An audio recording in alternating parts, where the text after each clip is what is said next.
Jamaica is one of the countries on earth that took over the world by capturing, occupying, and settling in the hearts of the people without ever firing a single bullet, without terrorizing, humiliating, or enslaving the indigenous people, and all that through the unstoppable power and the rhythm of reggae music.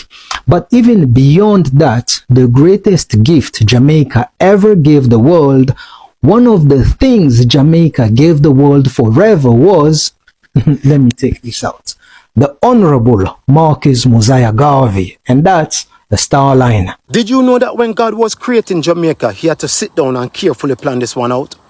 Because how can this little bit of people have so much impact on the whole world? Billions of people. That cannot be by chance. No, sir, it must be by design. Which other nation have some of this greatness, this influence and power without using weapons?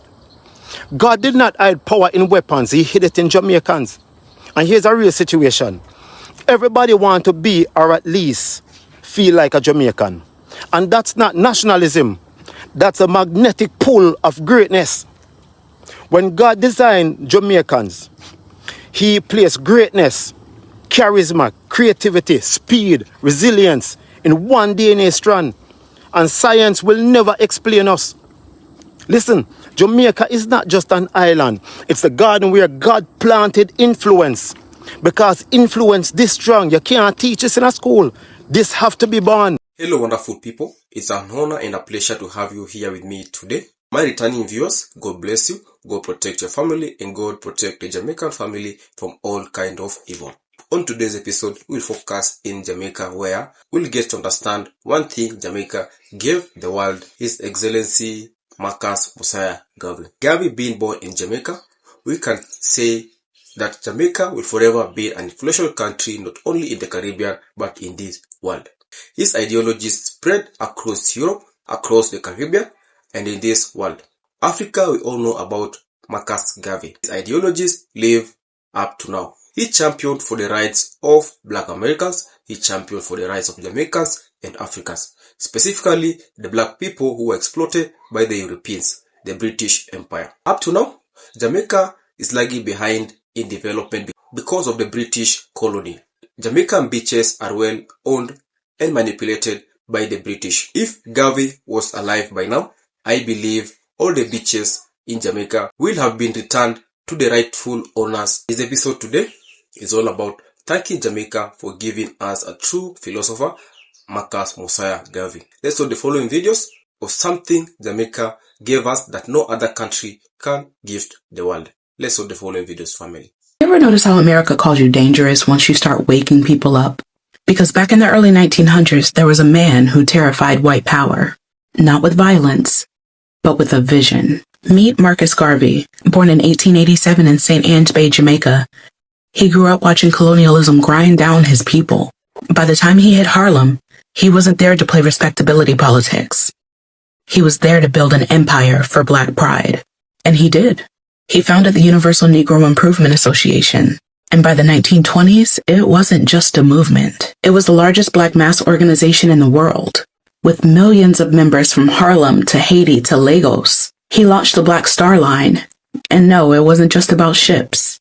It was about flipping the script, telling the world that Black people could trade, own, and travel on our own terms. A symbol of independence in a world that was built to keep us begging. And that's when the U.S. government made him public enemy number one. J. Edgar Hoover's bureau didn't call him a visionary. They called him a notorious Negro agitator. Translation? A Black man they couldn't control. They stalked him, harassed him, dragged him into court on mail fraud charges tied to the Black Star Line. By 1923, he was behind bars, and by 1927, he was deported. But here's the thing. You can deport a man, but you can't deport an idea. Even from exile, his words thundered. Race pride, self-reliance, and liberation. His motto was simple. One God, one aim, one destiny. And his fire lit the way for all the movements that came after. The Nation of Islam, the Pan-Africanists. Malcolm X's father even preached his name. So who was this dangerous man that America tried to erase? He was a man that reminded us. Black unity is the one thing that this system can never survive. Say his name. Marcus Garvey. So me know this youth by the name of Marcus. And Marcus grew in a dense forest of self-discovery. And many times he would hear the forest sage a whisper to him. Whispering saying, a people without knowledge of their past, origin, or culture are like trees without roots. Now this make Marcus start think deeply about his own path, you know. Yeah man, him start feel like he must struggle under the weight of mental slavery, you know. And start doubt him own strength and potential. But same time remember the words them from the old willow tree, you know. Saying emancipate yourself from mental slavery. For none but ourselves can free our mind. This make Marcus think and decide to break free from him own self-doubt. And with new confidence, Marcus start carve him own path through the forest. And while doing that, him face a whole heap of challenges to test him strength and confidence. Then remember the words of the old willow tree. If you don't have confidence in yourself, you're twice defeated in the race of life. Now that help push Marcus to make some bold steps, you know. Yeah man, him learn to take advantage of every opportunity where there is none and create one for himself. And over the time, Marcus' efforts and confidence earned him great respect. Marcus embraced his heritage proudly, knowing that the black skin is not a badge of shame, but rather a glorious symbol of national greatness. And by that, Marcus became a great leader in the forest community, while fearlessly moving forward.